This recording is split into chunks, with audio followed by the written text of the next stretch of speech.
कृष्ण सभी बहन भाइयों के लिए। कैसे हो आप सभी? भगवान की कृपा से सभी बहुत अच्छे होंगे। तो आज मैं जा रही हूँ हॉस्पिटल अपने हस्बैंड को लेके, क्योंकि बहुत दिनों से उनके चेकअप वगैरह हुए नहीं है। वो सब आप बहुत अच्छे से जानती हो, तो जो भी प्रॉब्लम्स होगी पता तो अभी चल जाएगी कि थोड़ी सर्दी का तो ये है रीजन कि मौसम ठंडा है, थोड़ा अब बदल भी रहा है, बारिश वगैरह हो रही है, तो चेकअप होना भी बहुत ज़्यादा ज़रूरी है। क्योंकि चेकअप उनके कम से कम 8 महीने से उनके चेकअप नहीं हुए हैं, तो इसलिए मैं इन्हें लेके जा रही हूँ हॉस्पिटल आज।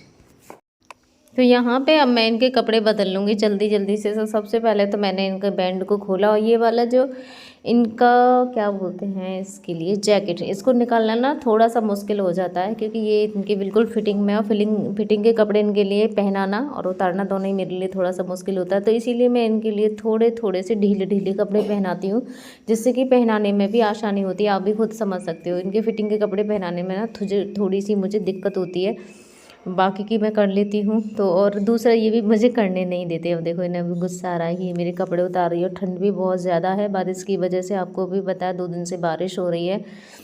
और तो कुश्ती लड़ते हैं ये मुझसे बराबर, तो मुझे इनसे लड़ाई झगड़ा भी करना होता है, साथ में इनका काम भी करना होता है, तो थोड़ी सी मुश्किलें आती हैं। और इसमें ये भी नहीं है कि मेरी कोई और भी हेल्प करवा दे, मम्मी भी हैं, तो हेल्प इसमें होती नहीं है दूसरों की हेल्प भी क्या हो।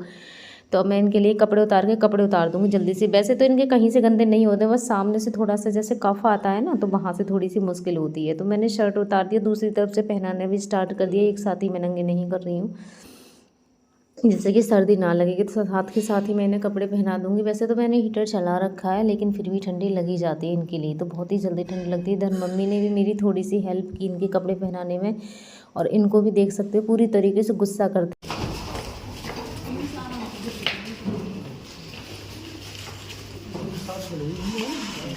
बैठा के लिटाने की जरूरत ना है। तो यहाँ पे इनको मैंने हॉस्पिटल में ले जाने के लिए गाड़ी में बिठा लिया था, और गाड़ी में बैठने के बाद में इनकी खुशी आप सबको दिखाई दे ही सकती है। बहुत ज़्यादा खुश थे, और इसमें जो साउंड बज रहा था वो मैंने बंद कर दिया है, क्योंकि आपको भी पता है मेरे उस पे वीडियो पे कॉपीराइट आ जाता है, तो मैं इसलिए अपनी ही वॉइस डाल रही हूँ।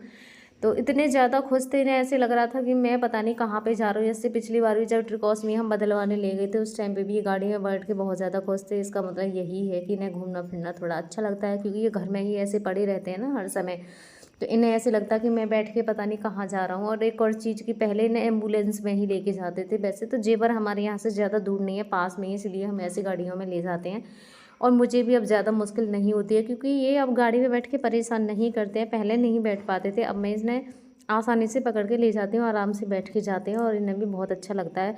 गिरेंगे तो खैर ये मैं इन्हें पकड़ के रखती हूँ, लेकिन परेशान नहीं करते हैं। ऐसा नहीं है कि हाथ पैर फेंकें और पैर चलाएं, क्योंकि ऐसा करेंगे तो फिर तो मैं इन्हें बिठा ही नहीं सकती हूँ, ना ही ये जा पाएंगे इस तरीके से। वो वाली एक्टिविटी नहीं है, ना ही ये बिल्कुल परेशान करते। मैं आराम से एक हाथ से इन्हें बस ऐसे ही साध के ले जाती हूँ, जिससे कि ये गिरे ना। तो ये आ गया है रास्ते में, ऐसे ट्रैफिक लगा हुआ था, बहुत ज़्यादा ऐसे गाड़ियाँ वगैरह आती, तो कुछ देर के लिए हमारी गाड़ी वहाँ पर रुक गई थी ट्रैफिक के लिए। ट्रैफिक क्यों हो रहा था ये तो मुझे भी नहीं पता है, क्योंकि मैं ज़्यादा जानकारी भी करती नहीं हूँ। और मेरे हस्बैंड को तो बस बहुत ज़्यादा अच्छा लग रहा था, इधर उधर देख देख के उन्हें ना सारा चीज़ें ऐसे खुली खुली दिख रही थी, बहुत सारी गाड़ियाँ।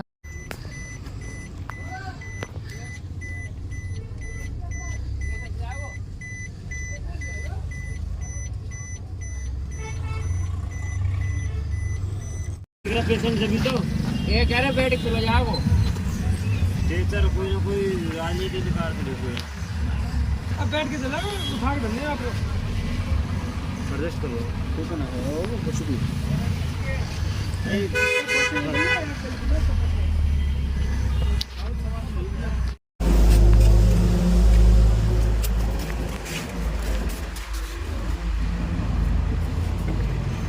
भैया आगे से थोड़ा सा बल के ये सड़क जाते हैं। हाँ पकड़ लो चल।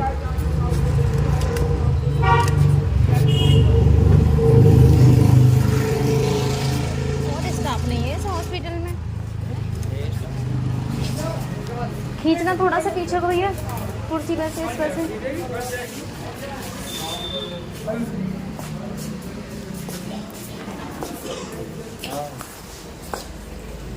साल को दिखवाना है, अंदर इमरजेंसी लिखवा दो आराम से, और उनको पर्चा बना देना, ठीक है।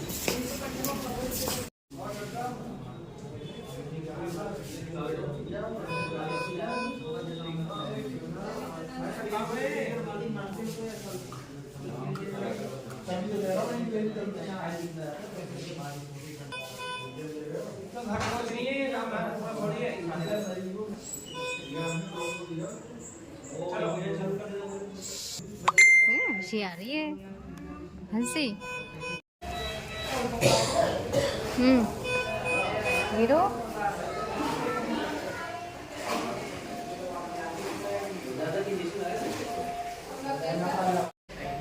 भूख लग रही है, भूख क्या हीरो, भूख लग रही है आपको, भूख भूख, रोटी खाओगे, इधर देखना, रोटी खाओगे, रोटी, भूख लग रही है, लग रही है भूख लग रही है, भूख खाओगे, बहुत टाइम हो गया तो भूख लग रही होगी।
जिससे कि उनके चेकअप वगैरह हैं वो हो जाएंगे, क्योंकि कुछ रिपोर्ट ऐसी होती हैं जो कि आपको भी पता है, जो कल्चर की रिपोर्ट होती है वो 48 घंटे में आती है, तो उसको 3 दिन लगते हैं आने के लिए, तो उन्हें वहीं पे एडमिट कर दिया, जो भी होगा पता चल जाएगा। और जो सबसे बड़ी प्रॉब्लम है वो उनकी कल्चर की ही है।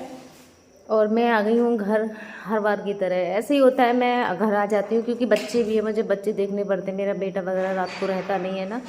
और वैसे भी वहाँ पे आईसीयू में एडमिट होते हैं, अगर जनरल वार्ड में एडमिट होंगे तो मुझे ही करना पड़ेगा, क्योंकि किसी को कुछ आता नहीं है। जनरल वार्ड में ऐसा होता है कि जो भी वहाँ पे स्टाफ वगैरह होते हैं वो खुद ही करते हैं, और आईसीयू में आपको भी पता है किसी को जाने नहीं देते हैं, तो वहाँ पे पापा ही रुकते हैं ज़्यादातर हॉस्पिटल में। तो मैं आ गई हूँ घर अपने बच्चों की वजह से, बच्चे क्योंकि सुबह को स्कूल वगैरह भी भेजना होता है, बहुत सारी चीज़ें होती हैं, आपको भी पता है। और मम्मी है वैसे तो संभालने के लिए, लेकिन फिर भी रहते नहीं है ना।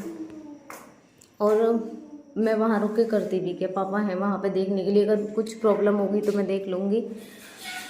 जनरल वार्ड में तो खैर मुझे ही करना पड़ता। और यहाँ देखिए ये खाट खाली हो गई, एक उन्हीं की वजह से ऐसे लग रहा है घर में पता नहीं क्या नहीं है, क्योंकि जो भी सारा कुछ है वो उनका ही है, सारा काम है उनका, उनकी वजह, उनके बिना कोई काम भी नहीं है मेरे पास।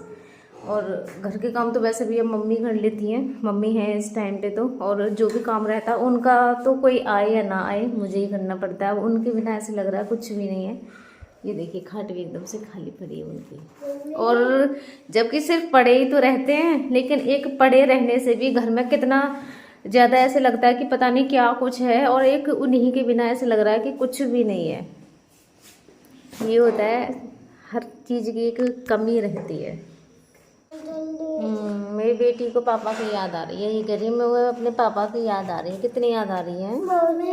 पापा के बिना मुन्ना लग रहा पापा के बिना, मुझे भी आ रही है, तुझे भी आ रही है। भाई मेरी बेटी है ना, ये हर समय उनसे चिपकी रहती है ऐसे, ये ज़्यादा है, मैं मना भी करूँगा ना ये बीमार हो जाती है कि तू पापा के पास में मत जा, ये उनसे चिपकी रहती है। वो भी अब तो ऐसे हो गए हैं कि ऐसे हाथों को ऐसे ऐसे कर लेते हैं फैला के, और अपने बच्चों को ऐसे चिपका के सुला लेंगे, ऐसे हो गए। अब मैं हॉस्पिटल से आई थी ना, मैंने कहा मैं जा रही हूँ आपको छोड़ के, आप यहीं पे रहना, तो मुझसे ऐसे ऐसे करके मना कर रहे थे, मतलब गर्दन को ऐसे ऐसे हिला रहे थे कि ना तू मत जा।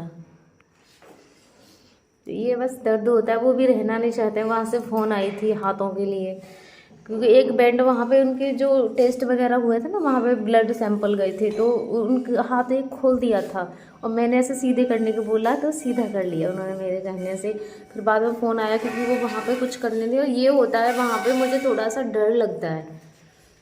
वहाँ पे सब ऐसे ही करते हैं, उनको देखते हैं, उनकी एक्टिविटी थोड़ी ऐसी है ना, तो सब ऐसे ही रहते हैं उनसे, तो मुझे भी थोड़ा सा डर लगता है। तो उससे ज़्यादा मेरी इस बहन को सपोर्ट करना, क्योंकि मुझे ज़रूरत है इस समय आप सबके सपोर्ट की, और चैनल को सब्सक्राइब कर लेना। तो धन्यवाद मेरे सभी बहन भाइयों के लिए।